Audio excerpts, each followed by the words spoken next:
Hi, everybody. Good evening. Welcome to Evoke Therapy Program's broadcast. I'm Dr. Brad Reedy. Today is Tuesday, September 19th, 2023. Welcome, and I'm glad to have you this evening. I'm really looking forward to tonight's broadcast, talking about marriage, talking about how we get into marriage and our marriage difficulties, talking about divorce, and talking about co parenting is one of my favorite subjects to think about and to focus on and to teach about. So I'm really excited about this. Before I get into tonight's broadcast, which is entitled Marriage, Divorce, and Co-Parenting, I'm going to let you know, and this is timely. This was set up long before this was scheduled. We have our second Finding Connection couples retreat. This will be hosted by me, February 7th through 11th, 2023. So this is for couples that want to do their work together.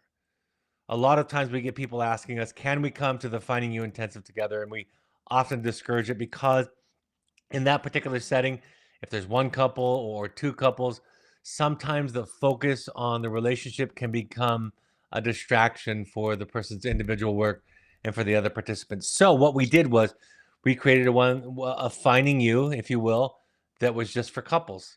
So we're going to have four couples. I'm going to be hosting it along with my assistant therapist, and we're going to take each of you through the Finding You experience, looking at your history, your upbringing, the dilemmas, the programming, the things that you were taught and brought up with, and how is that manifesting itself in the challenges you might be having as a couple today.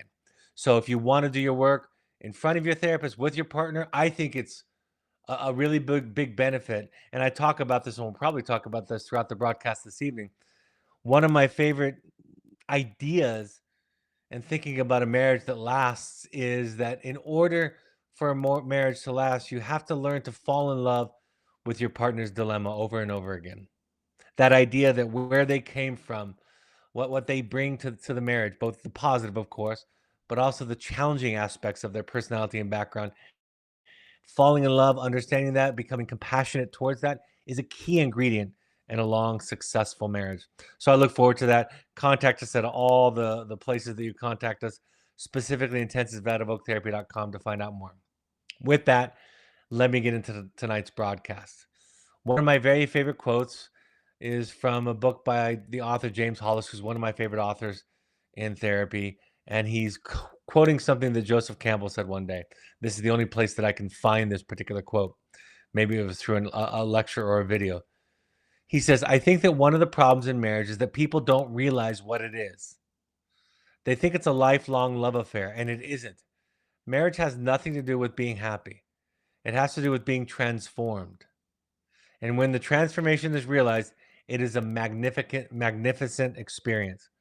But you have to submit. You have to yield. You have to give. You can't just dictate. I really think this idea of transformation, of expansion, not only applies to the marriage or the co-parenting relationship, but also applies to our children. The people in our lives, in our close circles, are in our lives because we love them, because we've chosen to be with them, or we've had our children, we've adopted our children.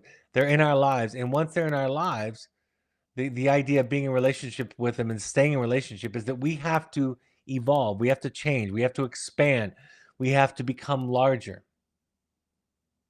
So tonight I'm going to talk about the challenges of marriage, how it starts. I always tell people that if they come to me in a crisis when they're considering divorce, even if they're not really far along in that consideration, but if it's come up, I say to them, if you tell me your marriage story, I can tell you about your divorce story. The reasons that we get together, the reasons that we're attracted to each other. And this is not to be cynical or pessimistic. It's just a description of what is. The reason that we get together is something that eventually exhausts itself over time. What was once intoxicating, and the differences and the complementary nature of your relationship and your marriage after a time can become exhausting, and you want to expand and be flexible and change the role you play with your partner and the role that they play with you. I love this idea of love as a madness. A lot of this is taken from my book and also from James Hollis's book, The Eden Project, The Search for the Magical Other, which is a very powerful but dense book. Even as a therapist with years of experience, when I read it, I don't read it quickly. I read it very slowly, and I pause and I allow myself just to read a handful or a few pages at a time. When we think about love as a madness, and Hollis talks about it as a temporary psychotic experience, we have phrases like "you complete me," "he is my everything," "she is my everything," "she is my world," "he's my best friend, my lover, my biggest partner," "she is my better half." All of the above, while they might sound wonderful and may express in a poetic sense the powerful nature of romantic love, these statements can also reveal a fundamental misunderstanding of what it means to be in a healthy, mature, and intimate relationship. The idea of two becoming one in a psychological sense may be the seed of problems later in marriage. In other words, the problem in marriage is that we delegate some of the responsibilities that we have for our own psychological growth and differentiation and development. We delegate or outsource that to our parent, to our partner, excuse me, to our marital partner. We ask them to do things for us that we need to do for ourselves. And specifically, that means in many cases, going back to our family of origin, going back to our trauma, going back to, like I said, our programming, our unique emotional history, as Alice Miller calls it, and unraveling that, understanding the water that we were birthed in, the soup that we were cooked in. And without that exploration, without that unraveling, that unfolding of our history, we become reactive. We become kind of a blind driver in our own life. What Jung says is that without that kind of insight, we'll refer to life circumstances and events as fate. We'll refer to it as a fate and always be the victim to that fate, the passenger in our own life. I love this quote. I know it's not by a philosopher or a poet or a therapist, but it's from the stand-up comedian Amy Schumer in her recent Netflix special. I like Amy Schumer in some situations. I'm not the biggest fan in the world, but my wife and I had an evening and thought an hour-long stand-up comedy special would be just what the doctor ordered. And some of you might know that Amy and her husband have been very outspoken about the fact that her husband is on the autism spectrum, and that awareness, that education has given them a great deal of peace and understanding. I almost wish that everybody could understand their diagnoses. I've said this before at the dinner table. We have played the game in the past of what's your diagnosis with all the folks at the dinner table. Of course, this is our immediate family. We don't do it with strangers or guests. And each person is asked to confess their diagnosis. That is, under stress, what do you devolve? What style do your symptoms, do your defenses take on? And everybody has a version of that, right? So when Amy's talking about her own marriage and talking about both the challenges of dealing with somebody who processes life in a fundamentally different way, but also the relief that came with that diagnosis, she says, when you're looking for a partner, when you're looking for somebody in marriage, don't look for somebody who's this knight or this person who's going to rescue you. Look for somebody, she says, marriage is finding somebody who can stand you.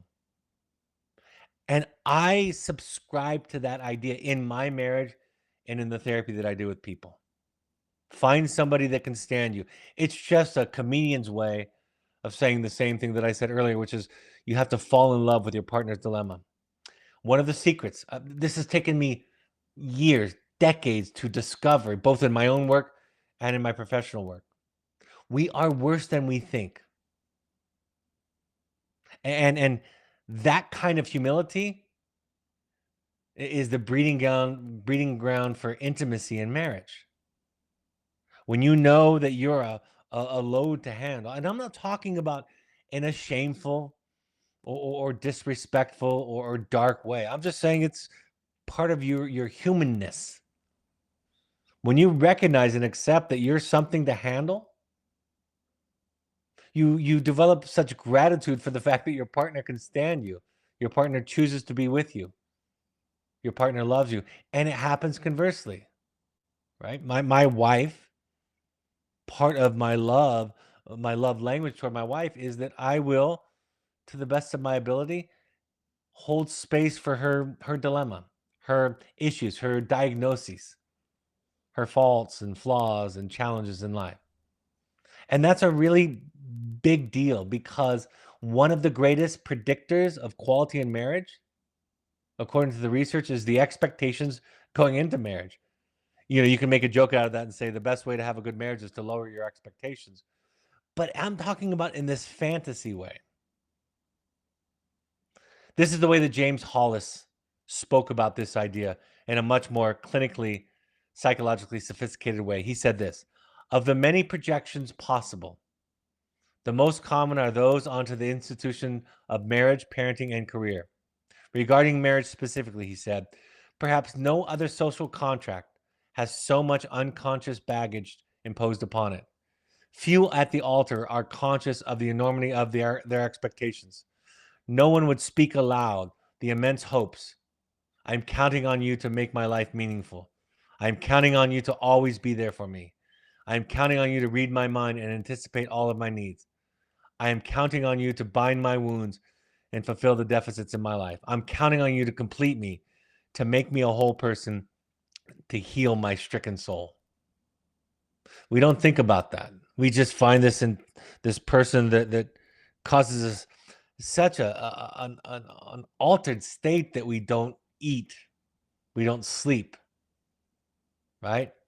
We ignore faults and flaws, or we find them cute and charming. Of course, later on, those same cute and charming flaws become the frustrating aspects of day-to-day life.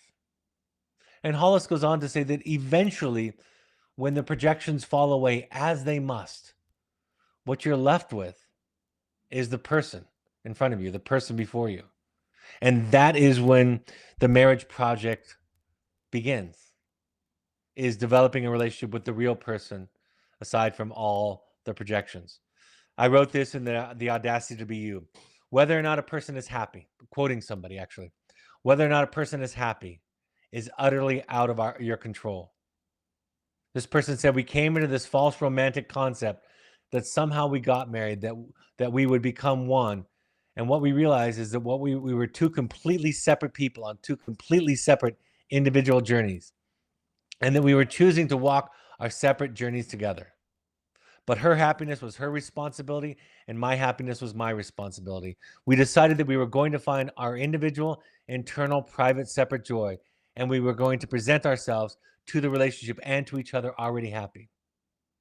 See, the intoxication, that experience of finally I found somebody who gets me. Finally, I found somebody who feels like the home that I've been longing for and looking for my whole life. What that is that's the projection of the unlived childhood. I finally found somebody who will give me a sense that my parents never could. And that's why it's such a powerful drug, romantic love. We have this temporary experience that all of the wounds that we experience that are unexplored and undealt with are suddenly, they find their place, they found their home. And ultimately, in marital therapy, when I work with people, I get to this point of pointing out that your responsibility is your own happiness. It's not my job to make my wife happy. And it's not her job to make me happy. Those are our individual responsibilities. When I say this to people who are new to this work, they think I'm talking about complete individualism. They think I'm talking about selfishness. They think I'm talking about a lack of union. And I don't mean that at all. It means that fundamentally, it's my job to find my peace and my serenity, my meaning, my life's purpose. And when I do that, or to the extent that I do that, I can make myself available to support my wife where she needs to go. I can listen. I can love. I can nurture. I can hold space. I can problem solve. I can deal with and share equally the burdens of parenting and having a home and having a life together. That's an important part of it. The resentment builds, of course, when that partner isn't quite living up to all the projections. And I say to folks, this is a fundamental thing that I teach. It doesn't matter if you're going to get divorced or stay married. If you're in conflict and that has come to your mind, even as a light consideration, I would say to you that the work is the exact same either way.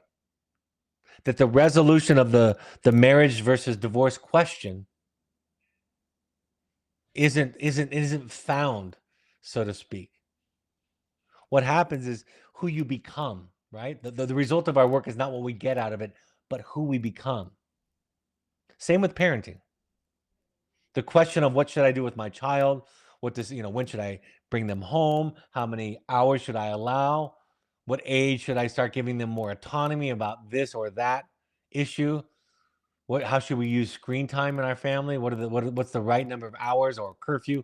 All the questions that parents have when they're consulting a parent therapist, a parent educator. The answer is you. You find out what you feel comfortable with, and the decisions come out of that place. And the reason I can't tell you what to do is because if you follow my path, you're living somebody else's life. You're living my path. Right? Carl Jung says, if the path before you is clear, you're clearly on somebody else's path. There's something about this work. There's something about this stage of life that we middle-aged folks are going through that is dark and confusing, because we get to a point in our lives where we say, you know what, the reason I've been doing what I'm doing is for other people. I've been living somebody else's path. Could be your parents, could be your culture, could be the dominant culture of the time, could be your spouse. And you have to find you. Right? Friedrich Nietzsche said, the goal of life is to become who you are. And like I teach, and the kind of therapy we do at Evoke, that's why we call it Evoke, because we are pulling out of you, not just for your child, but for you, the parent, or you, the partner, you, the spouse. In the Eden Project, James Hollis says, I identify and propose the heroic question. What am I asking of the other that I need to be doing for myself? I call this heroic because it means I lift off my partner and take it on myself. In that moment, the relationship moves from the fantasy of romance to the act of really risking loving the other. What I do not burden my partner with is one less thing for them to carry. It is mine. And in our heart of hearts, we all know that. Growing up means we have to accept that responsibility. If we don't, the relationship will remain forever disappointing and burdensome to both partners. James Hollis goes on to say later in a later book that he stopped doing couples therapy many years ago. And I do co-parenting therapy on occasion. I do couples therapy on occasion. I'm hosting a workshop. But fundamentally, the work is largely individual work. And then you figure out, once you've developed a certain amount of individual work, then you can kind of blend that work together. Understand your partner's dilemma, understand their challenges, their weaknesses, understand their style, understanding what their defenses are, how they present, why they present. That's what's great about the Finding Connection workshop that we're going to be doing in February of next year, is that you can do your work in front of each other. But what I explain to people is this. If you walk into a marriage therapist, and Hollis talks about this also, if you walk into a marriage therapist office, under the best of conditions, only 50% of the session is going to feel good to you, is going to meet your needs. The other 50% of the session, and over time this tends to be true, has to be for the other person for it to make sense. That means that for 50% of the session, in a way of thinking, you're holding space for your partner's dilemma, their complaints, their issues, their description of events and arguments and fights and co-parenting conflict.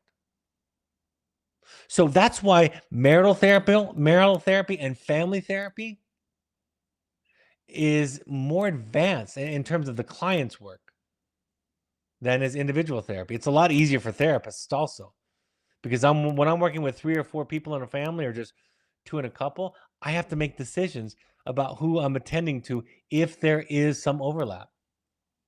If there's that moment where one person needs to be attended to and the other person has to be temporarily in that moment neglected.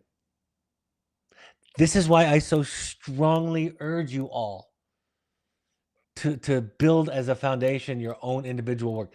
This is why the intensive program, the Finding You, the individual intensive program, is so valuable for couples and for partners in a marriage, because that's the bedrock, that's the foundation of your couple's work. And in a really real and simple sense, the relationship you have with yourself is going to be the template that predicts the pattern of the way you relate to other people. If you feel, for example, I'll use my own story, if you feel ashamed for asking for help, if you feel ashamed for having needs, and that comes from a childhood like mine, with a father that was not present, and a mother who was overwhelmed by her own challenges raising three boys as a single mother. And therefore, you learn that if your needs got too big and they came to the forefront, that it would exhaust her, upset her, frustrate her, overwhelm her, and she would likely go away. She would likely pull away or lash out. If that's your background, like it's mine, and that's a very common background, it's referred to the shame of dependence. If you have that experience, you're going to have the same kind of feelings and thoughts about the other people's needs in your life. So many parents are challenged because they were taught that it was their job to take care of mom and dad, covertly or overtly, that they had to show up a certain way with a certain mood, a certain feeling, a certain belief about the parents for the parents to be okay. So then when their children get into a therapeutic program like ours, or just get into therapy anywhere and start talking about the hurt and the anger that parents caused in their childhood, there's a disconnect for the parent. And the disconnect is, but wait, I took care of my parents. They took care of their parents. The pattern goes back as long as I know. And why are you switching it up? So if you're a generational interrupter of family trauma, and that's what I'm describing, if you're the one who starts to reverse course, and I would argue that people that send their children to our program are that. If you're a generational disruptor of the trauma, it's going to be powerfully lonely, because the only person left to take care of you is you, because mom and dad still need you to be happy, need you to like them, need you to think that they're good parents because they haven't done their work. And your children, because they're being educated and enlightened in their own therapy or education, are starting to understand it's not my job to show up and feel a certain way so mom and dad are okay, to think that mom and dad are great parents. What are you left with? You get caught in the middle. That's why one of the many, many reasons why the generational disruptor of trauma is so heroic. And like I've said before, when you begin the shift and you pass on that idea, that sensibility to your children, they will get farther than you. It's like a relay race. And in that simple and yet beautiful way, the work that you do, and what I would say is the love that you show by the work that you do, reverberates throughout eternity, because each generation builds on the previous one when it comes to healing or trauma. Hollis decides that he's not going to do couples therapy anymore. That's what he says. And he said, if I were to do it again, this is the list of questions I would ask people to complete. The overall arc of these questions is, what liabilities do you bring to the marriage?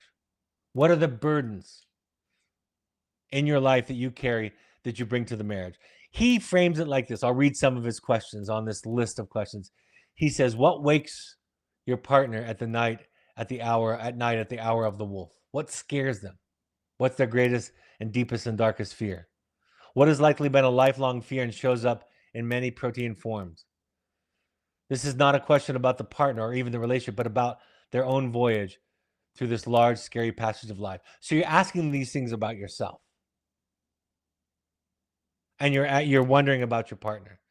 Ask each person what he or she brings to the table which they know is annoying and painful to the other. That which has so often provoked discord, conflict, and hurt. And there are others. But the point of the matter is you own it. And projection is an attempt to not own it. We think that the reason that we're reactive to the people around us is because of the way that they show up. And yes, that's the stimulus. That's the stimuli. The way that they show up, the things that they say, the things they do. That's the stimuli in our life. But the heroic journey is the journey of my responsibility in that equation. How do I react? And can I own my reaction? Yes, you are Sue or John or Phil or Greg or Larry or whatever you are. You're that. That's what you are. You're healthier than some people and you're less healthy than others. And my job, if I am to be your partner, is to find a way to develop capacity to hold that. And what I hope or can expect in return is that you do the same kind of thing. I've said to my wife, we have to realize when we walk into a room how much we're asking of the other person, and we don't really realize it when we're in a bad mood, when we're upset, when we're frustrated. Not even towards our spouse, but about the child, about life, about any of our circumstances. So we ask these questions to know our part in the equation.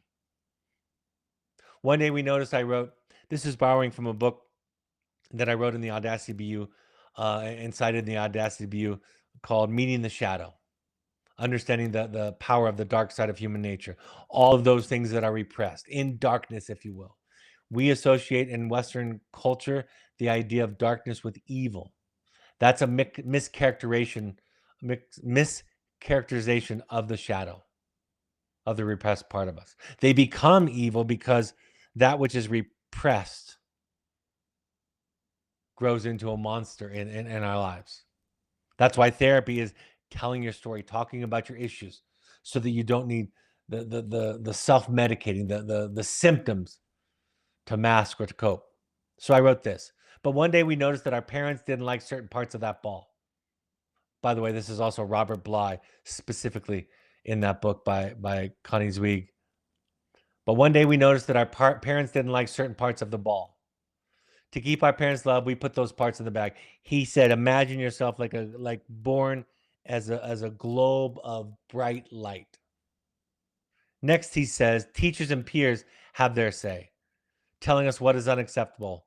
Bly describes this process using the imagery of a bag that we drag behind us. We put all of those parts of ourselves in the bag to keep from being alone. In middle school, high school, and college, the process accelerates, and our stuffing of the bag fills it up larger and larger. Then, out of a round globe of energy, the 20-year-old ends up with a slice. We'll imagine a man who has a thin slice left, and we'll imagine he meets a woman. Let's say they are both 24. She has a thin, elegant slice left. They join each other in a ceremony, and this union of the two slices is called a marriage. Even together, the two slices do not make up one person. One of the things I love about doing these broadcasts, video broadcasts, and podcast broadcasts, is I can say things theoretically to all the listeners, to all the watchers, and it's not personal. And so what I will tell you is this dynamic that Bly is describing, that Connie Zweig is sharing in her book, this is fundamentally, consistently true. We don't know ourselves. We are a fraction of ourselves. And like Nietzsche said, if the goal in life is to become who you are, that means we have to reclaim those parts of ourselves. And it's terrifying because contacting those parts of ourselves that we repressed to remain safe, to ensure that we would not be abandoned, reclaiming those aspects and parts of ourselves is terrifying because we have the psychological experience of dread. That if I was watching the newest Spider-Man cartoon movie last night. I didn't finish it. My son had recommended to it. And it's the same story. The young girl, of course, is Spider-Woman. Her father is the police chief. And he's trying to hunt down, he doesn't know it's his daughter, this Spider-Woman character. who he attributes to all kinds of problems.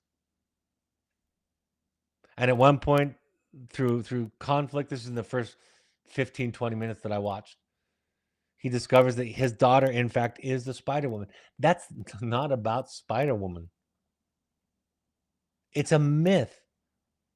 And what does she do? I turned it off when she went into a portal and escaped and went away because she said, this is an unfixable problem. The same thing that Elsa did in Frozen. It's the same story over and over again. While many imagine, I go on to write, the fusion of two into one romantically, it can also be a condition of psychosis, a severe distortion of reality, that is. The phrase crazy about you, I wrote, may be an accurate depiction of the early stages of romantic love. As the relationship grows, fissures are exposed, and later, with time and pressure, they become chasms. If we look close enough, we will inevitably discover that the early experience of love was flawed. And that's not to run away from it. I love love. I love being in love. I love being loved. I love romantic love. But you can embrace the truth without its losing all of its magic at the same time. In the Audacity View, I explained how these two pieces fit together because children, I wrote, are required to navigate their parents' defenses to survive childhood. They develop in such a way that they end up relating to people who are the same shape, size, and color of their parents. In other words, we become shaped by a certain kind of compromised person. And as we grow up, we are inclined to relate to those same kinds of people. The shape of our wounds predisposes us to fit with others who mirror, in some ways, our original contexts. The work then is to come to know this by unraveling our childhoods, good, bad, and in between, so that we make friends with ourselves. And if we are lucky, we find a partner who is willing to travel a similar path that is their own. I'm not fond of lists of romantic and grand descriptions of potential partners. That doesn't move me at all. I think that in some ways is a very childish way of looking at life and relationships. I value and honor the complexities, the difficulties, because at some point in time, you're going to wake up next to your partner, fantasizing about ways that you can kill them and get away with it, right? In the movie This Is 40, there's a scene where they share with each other how they fantasize, the specific ways that they fantasize about murdering each other and getting away with it. And again, that's not dark. That's just giving a voice and description to what so many of us feel when we wake up and the illusion is destroyed that our partner is going to rescue us from life's dilemmas. For the relationship to be mature and intentional, I talk about this all the time, divorce has to be an option. It has to be an option, because if it's not an option, then you're not choosing to stay married. And if you're not choosing to stay married, there's no commitment, there's no love. It's just a mandate. It's just the only choice that there is. One of the things I said to my therapist a handful of years ago, I was lightly considering this idea about would I be better off without carrying around this woman and her baggage? Could I move through life more efficiently? Could I soar with eagles if I wasn't held back by her? I was fantasizing. And I clarified when I was sharing with my therapist, I'm not really thinking these things, but I had those thoughts this week. I had those feelings, that sense this week. And she said to me, before I even got to the question, she said, it would be different. And I said, what do you mean? She said, if you got divorced, it would be different. Just like if you became an engineer instead of being a therapist, your life would be different. And there was such liberation in the simplicity of that statement, it would be different. And out of that discussion, I realized I choose this particular dilemma. I choose this particular challenge. And if you're worried about the seemingly cynical way that I'm describing it, remember the great Ram Dass, the great Guru Ram Dass, the one who preached and taught love and compassion, would often say, if you think you're enlightened, go spend a week with your family. We have to come to terms with reality if we're going to grow up and become mature. I talk about the two projects. The two projects in an intimate relationship are telling the truth about who you are, what you feel, what you think. And the second project is holding the other person with love and kindness, which all of the press in self-help literature goes toward telling the truth, finding your voice, being courageous by telling people what you feel, how you feel about things. And that is a worthy project. That is my project also. But the thing that gets very little press and is so often misunderstood is to do that, to tell that story, you've got to have some ears to tell it to. You've got to find somebody who can hold you, who can contain you, hold space for you, listen to you. And in so many ways, that part of the project, that part of the equation of intimacy and connection takes more energy in many ways. It's exhausting. And what is unique about that part of the equation, the listening part of the equation, the holding space, is that you have to have done enough work or be non-traumatized in the first place, which I don't have a lot of experience with running into people in the world, both professionally and personally. You have to have enough wherewithal, enough capacity to set aside your reactions, at least temporarily. To listen to your partner tell you about their frustrations, angers, disappointments toward you. If you just sit there and listen, you're going to have the feeling, when do I get my say? When do I get to express my counterpoint, my rebuttal? And the lack of doing so, if you haven't done your work, the lack of expressing yourself will feel or approximate or be the echo of your trauma in your life, which is you weren't heard, you weren't seen, your voice was not recognized. So you've got to do work to be able to do this. It takes a great deal of effort, of heroic effort, to be available to this kind of intimacy. Making the other person the bad object is a clear defense against our own work. I want to tell you, my wife is the problem in an argument, in a conflict. I can list all of my wife's flaws and faults for the most part with a great degree of accuracy. Unfortunately, she can do the same about me. There's no great talent in that. The talent is to have enough insight and awareness to realize I've got to do work. This marriage won't happy itself, right? It won't work itself out. I've got to work at it. And that work, that spiritual journey, that emotional, psychological journey, that's expansion. That's transformation. And if you don't work it out and you have a child that starts to struggle, you'll project all of your anxieties onto that object, that bad object. The problem is the child. That's the cause of our distress. In considering divorce, I write, if one looks close enough, one can see the problems that were there in the beginning. I mentioned that. And in many ways, the reason for falling in love. Growing up will expose the emotional immaturity of the other and reveal the fractures that were present from the beginning. I borrowed this quote from somebody else that said, when a child grows up and learns and develops psychologically, it will expose the immaturity of the parents. But it will happen in marriage too.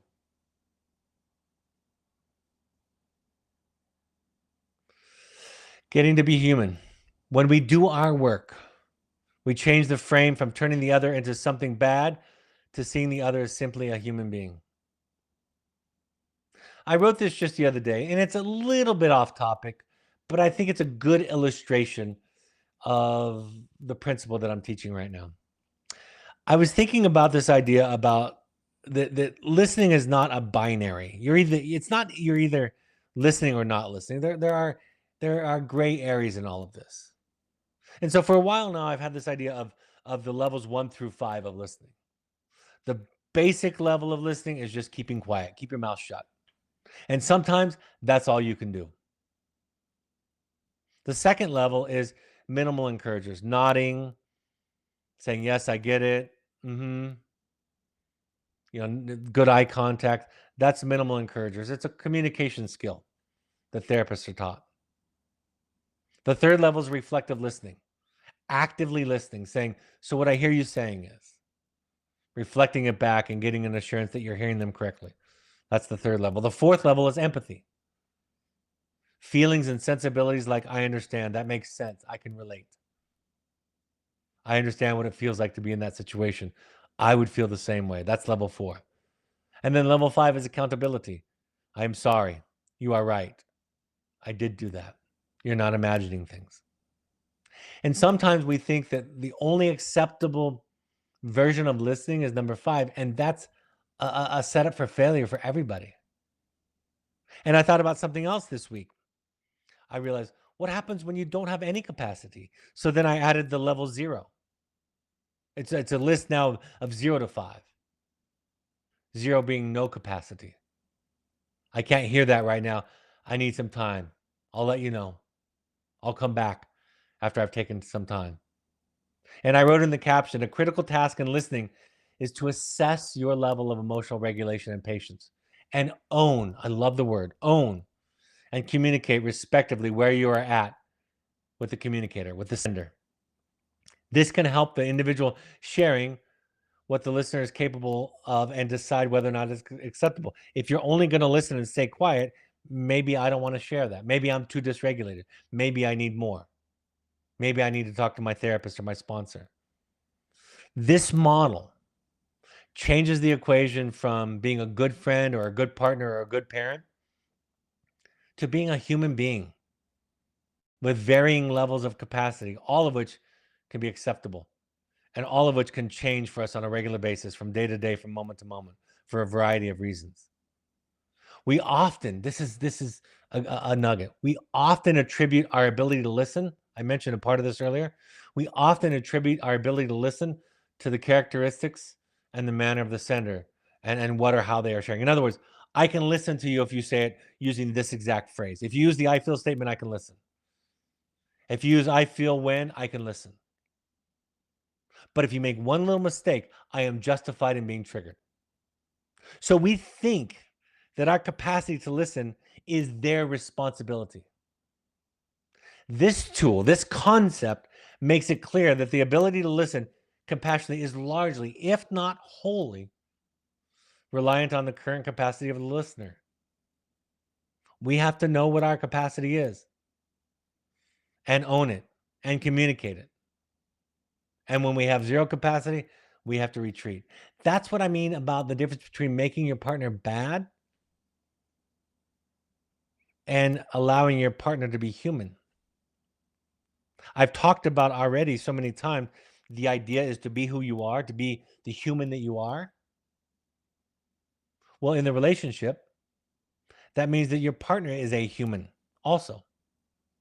Not a bad or a good thing, but a human being, flawed, imperfect, wise, stupid, generous, stingy, creative, boring, fantastic, wonderful, amazing, dull, all those things at times.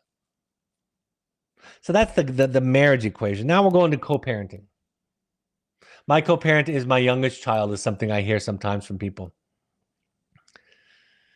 What I've learned as a co-parent, and I've had 2 relationships with co-parents, my wife and my ex-wife, the mother of my first 2 children, is I've learned through my own trauma work, through my own healing, to play the long game, to show up, to be consistent, to do my work, to try to mature and become an adult, to stay an adult as best I can, to apologize when I can't, play the long game. Because my trauma brain tells me in a moment where my co-parent is undermining me, my co-parent is doing something that I feel like might alienate me from the child. My trauma brain tells me I have to act now and I have to act swiftly. And this behavior by my co-parent is of the utmost threat. Now, if the problem rises, if the way that your co-parent is treating the child rises to the level of abuse that's reportable legally, contact a lawyer. contact somebody that can give you advice or counsel, because sometimes it does. But if it doesn't rise to that level, you have work to do. You have, and the work that you have to do is your work, not their work. We all want to work on our partner's work. We all want that to be the project, even if it's not spoken. In fact, even when the opposite is spoken, so often it's so easy to see and to feel in a session with a couple that both partners are saying, if you fix this idiot sitting next to me that I love and that I don't want to divorce, everything will be better, right? That's our idea. They are the problem, and therefore, if they're the problem, they are also the solution. So we work on ourselves. We take action legally if we need to, and beneath that threshold, we work on ourselves. Being on the same page. I used to think, in fact, they teach you this in graduate school. They teach you this in marriage and family therapy. That's what my PhD is in. They teach you that parents have to be on the same page. I've learned a long time ago that that's impossible, especially if your co-parent is an ex-partner, an ex-spouse. That's why you're not partners anymore. That's why you're not spouses anymore. And I don't believe anymore you have to be on the same page. Yes, some parenting decisions can undermine the other. But again, you can't control that. I remember when I was dealing with a highly conflictual co-parenting couple. They had been divorced. I tried to have phone calls together with them, and oftentimes I was just managing the conflict. And at one point, one of the spouses was coming out to the wilderness with me, and I was driving them out to visit their child. The other spouse was either had come the week before or was coming the week afterwards. And the spouse that I was driving out to the car said to me, we had time, and he said, tell me the truth. Tell me what you see. Anything about me. I've learned a long time ago not to answer this question without doing some assessment. But tell me what you think will be most helpful in my work. And very gently I said, I think sometimes you become obsessed with your ex-spouse and their parenting.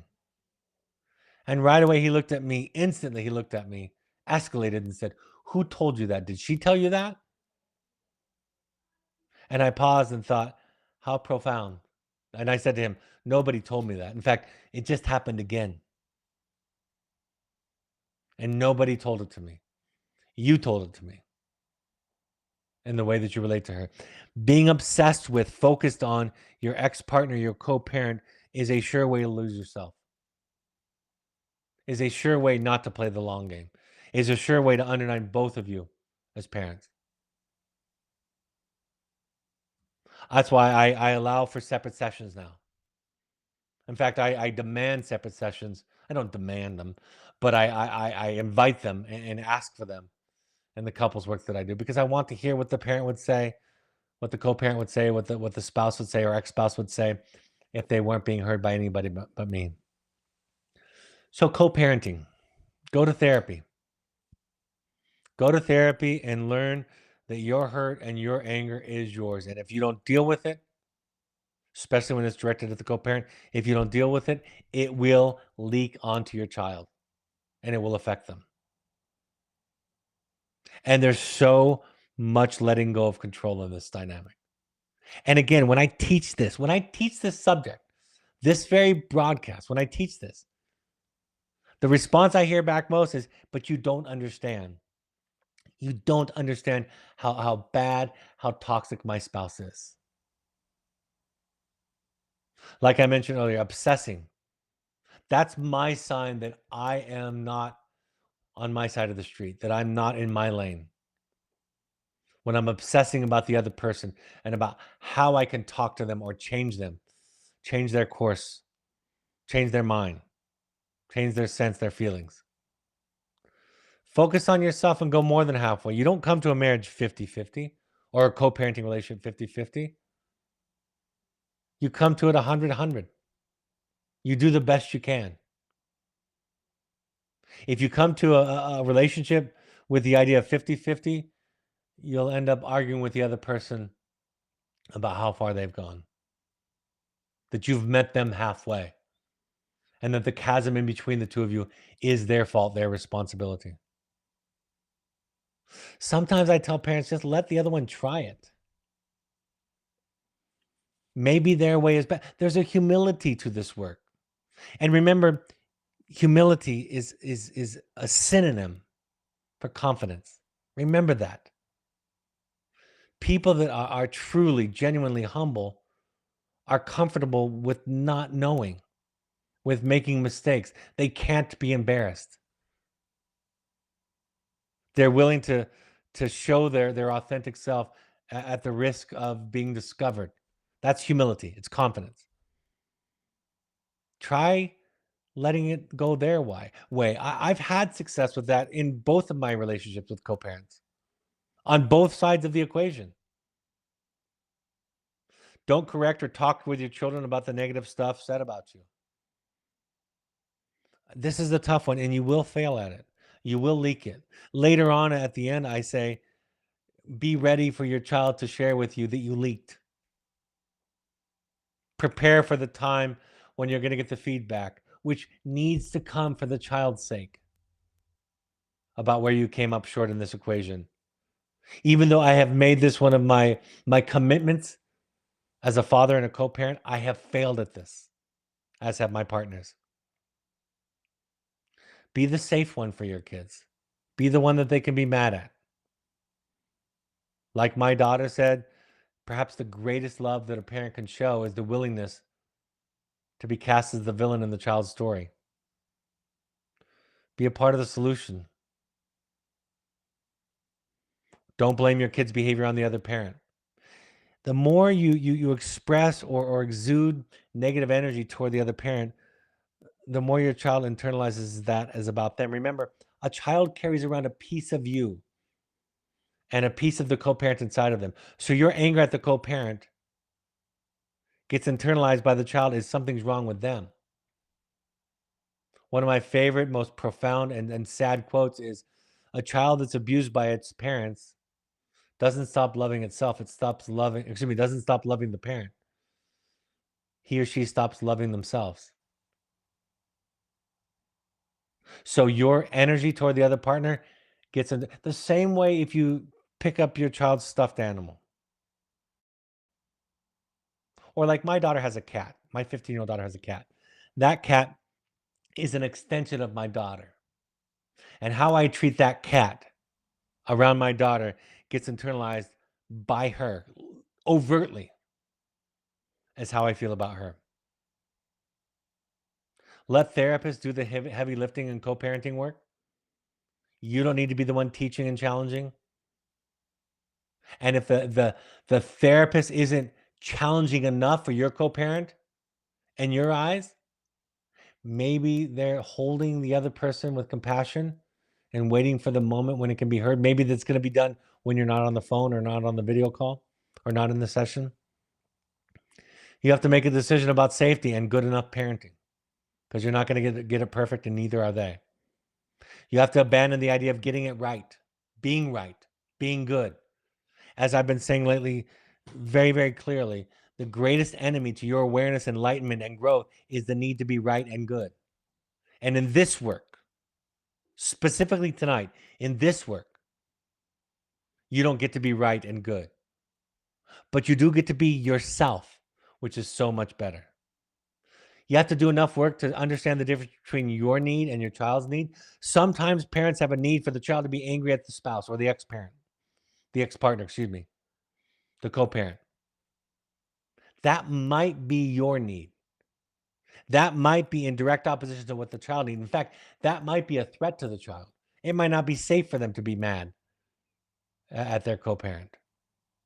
And so you want them to be mad for some kind of vindication or validation. Remember, it's not the child's job to validate or vindicate you. That's your job. That's you and your therapist, your sponsor, your mentor's job. Try to focus on shared goals. Be willing to arrive or pursue those goals in different ways. Learn to listen, learn to negotiate. Let go or don't. But understand that if you don't, and to the extent that you don't, and to the extent that you foster this conflict, and this sense of alienation from your co-parent, you create a wound in your child. You are taking care of yourself at the expense of your child. We all do it some. We all do it some, in more ways than I can possibly count. But we strive to minimize it. I put on this list, these are the do nots, the do not do. And then I put in parentheses that we will fail at these at times. Don't talk to your child about the other parent. Don't imagine that you don't leak. Don't have your child replace the other parent. Be very careful of that. Don't depend on them for emotional support or validation of the pain you experience from the other parent. That's what I was just mentioning, that validation, that vindication. Don't grant your child an equal say in the democracy of the family, right? You get to decide. That's true of any relationship. You get to decide what you're okay with. Understand how you can, how you do, and how you risk using the child to take care of your needs. If you don't know what that means, find out. Find somebody who can help you discover that. Divorce or marital conflict is not the entire problem, and it's not none of the problem. It's in there.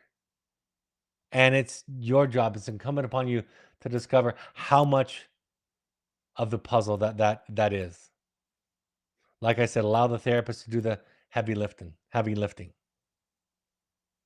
Whether you're divorced or you're in an intact family, you don't have to be united. Excuse me, you don't have to agree on everything, but be overt and respectful. I used to say this, although it's changed over the years. I don't have a problem with my children swearing. It has no meaning to me. Swearing to me is neutral. That's just my own upbringing, my own background. My wife was more sensitive about that. So I would say to the children, you have to take that into consideration with her. You don't with me, for the most part. There are certain things that the children could say that could become offensive to me, but I'm pretty liberal and don't take it the same. So I can be different. She can be different, but we can be respectful to each other. Keep the divorce details to yourself and the marriage details the very best you can. It's really important that the child not be introduced to the dilemma of the marriage as much as possible.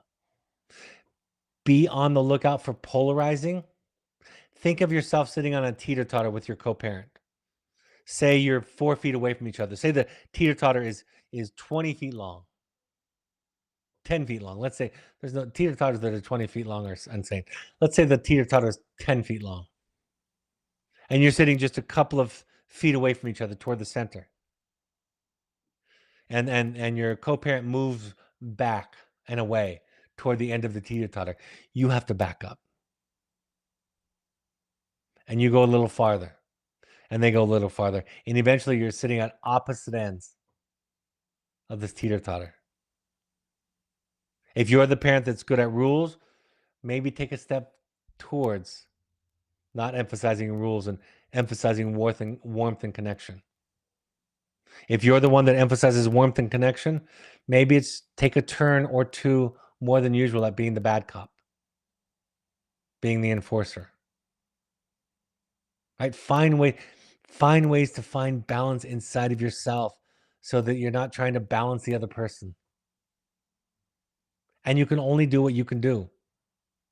When I get asked the question, what do you do when you have a co-parent who's undermining? I used to say for years, I hate that question because there's no good answer, because if it's bad, you are fighting a battle with one hand tied behind your back, and there's no way around that. Prioritize goals over the means to get there. Prioritize respect and cohesiveness with your co-parent over which opinion you take. There are many roads that lead to Rome. You do what you can do. In the end, you do what you can do. And if you become obsessed with what you can't do, you develop a mental illness. You further the disease of codependency.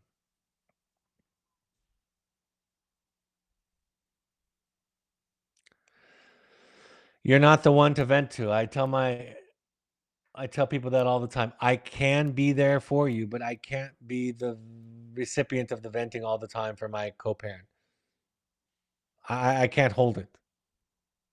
I'm going to get too upregulated, too agitated, too reactive. So if you're not the one to vent to, if you can't hold it, they have to find somebody else, a therapist, a teacher, a friend, a mentor.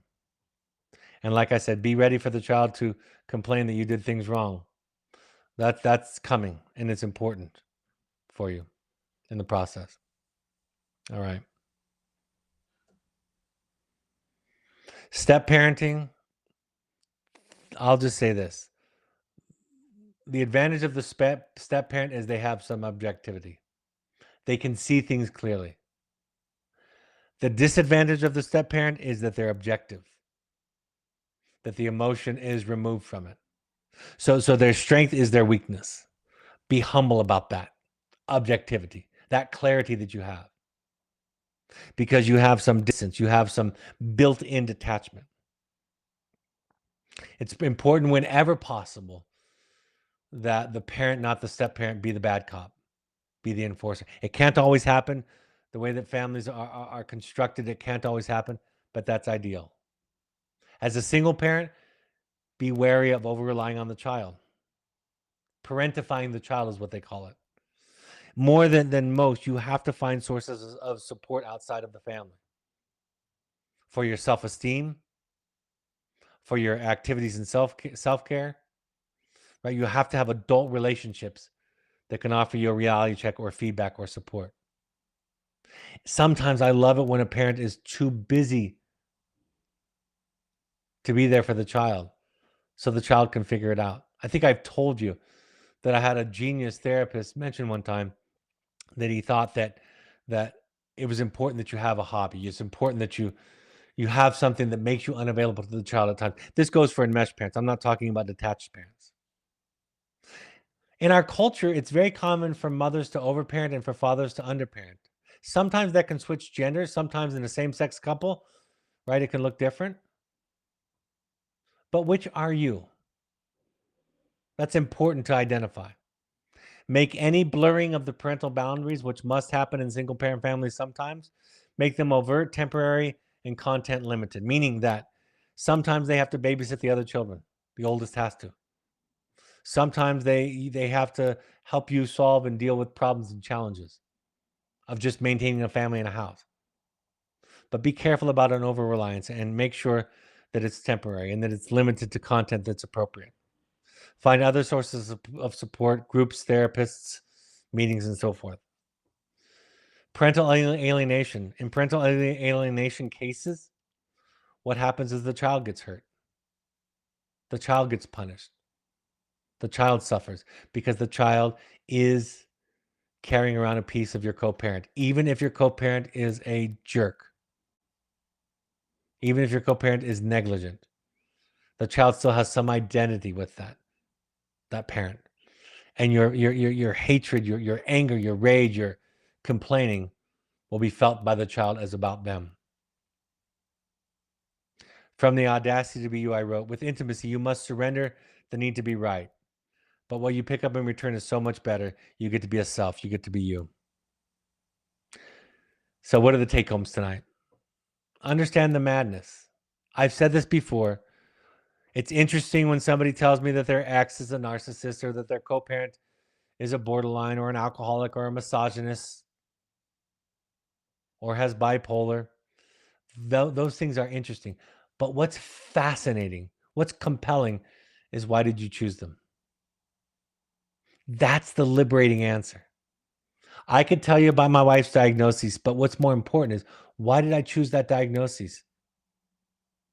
And that tells you about some of the unfinished work that I have in front of me.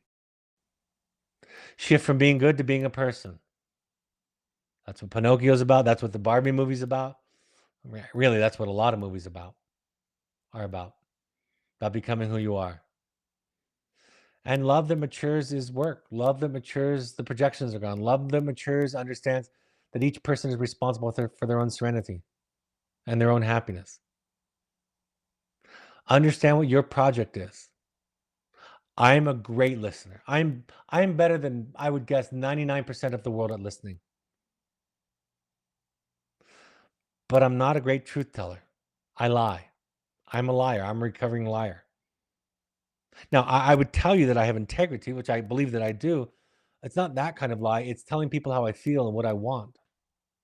That was not safe in my background with a single mother and a father who wasn't around. So I learned to lie, and I tell people what they want to hear. I please people. That's the shape of my wound, my dent, my codependency. So my project is telling the truth. I don't need to practice that much more on listening. I'm good at that. My wife has the opposite challenge. She's a great truth teller. Very, very honest and raw in her process, right?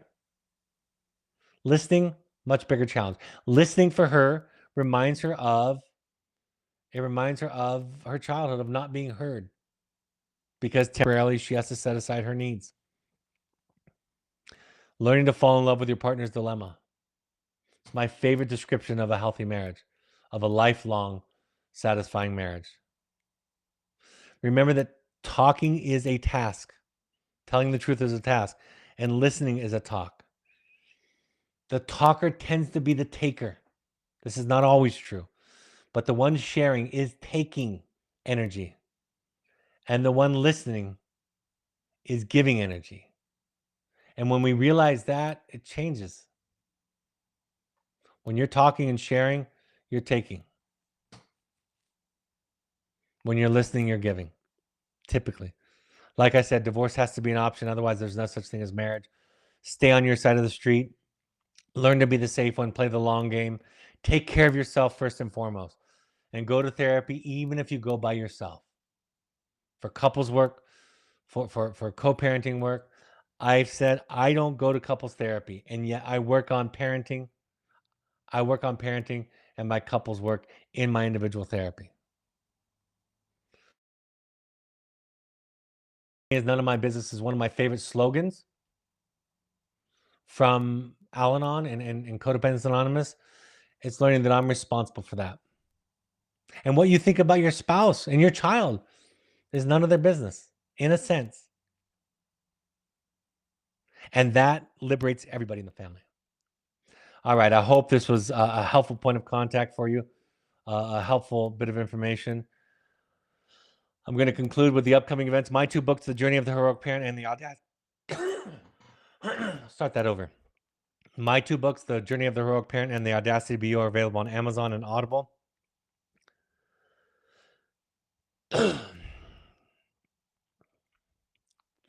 If you want to do a deep dive into your own work, October 18th is our next in-person Finding You.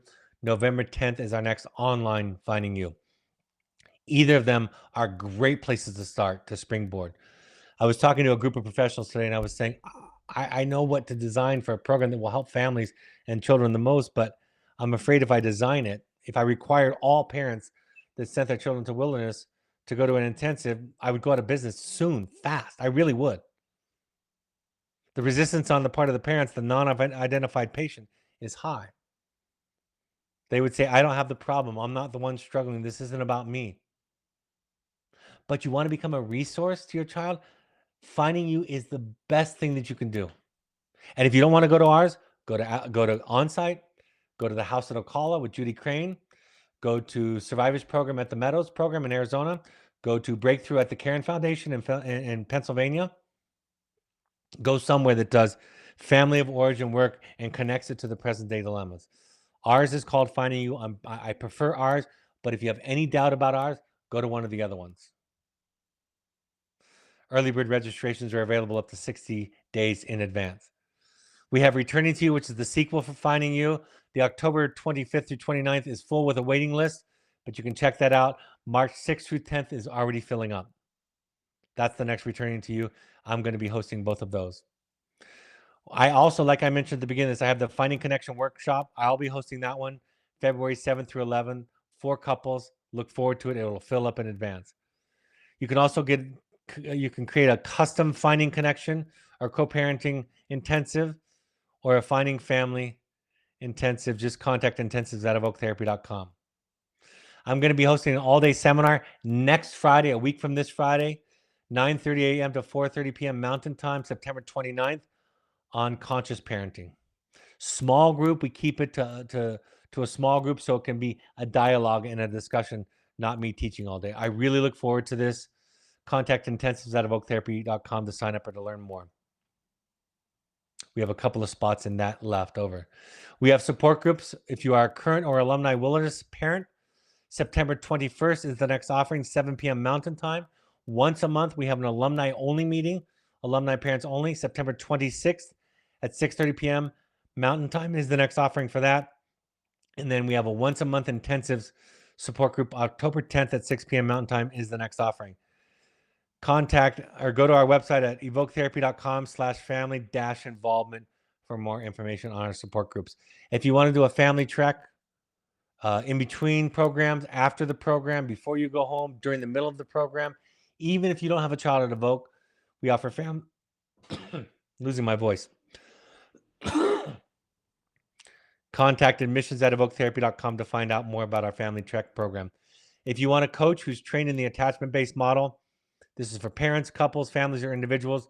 Our coaches work virtually all over the country, all over the world, and are a great alternative to psychotherapy in person with somebody that's a good fit for you. We ask all current parents to try at least 6 of any of the following 12-step support groups. Just 6 of these. Just try 6. Al-Anon.org, CODA.org, FamiliesAnonymous.org, or AdultChildren.org. You can also go to RefugeRecovery.org or NAMI.org for free classes and resources in your local community.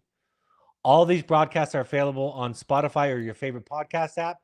Just search Finding You an Evoke Therapy Podcast. You can also go to SoundCloud.com on your computer and search Finding You an Evoke Therapy Podcast and listen there. Also, all of these broadcasts are available a day later or so on our YouTube channel. So if you prefer the video version with the slides, you can look at those there. You can find Evoke Therapy programs and me, Dr. Brad Reedy, on Twitter, Threads, and Instagram using the handles at Evoke Therapy and at Dr. Brad Reedy, respectively.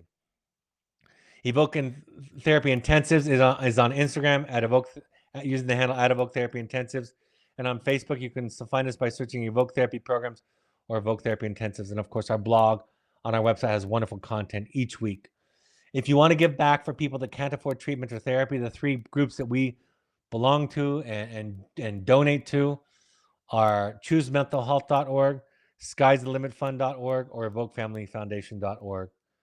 And all of these foundations will take your tax deductible donation. You can earmark them for a specific program or a specific issue or diagnosis if something is near and dear to your heart. You can always contact us, ask questions, make suggestions at webinar@evoketherapy.com. All right, folks, in 2 days, I'll be hosting the open forum, the question and answer for Evoke Family and Friends. If you want to send questions in advance, use that email webinar@evoketherapy.com, and those will go to the top of the queue.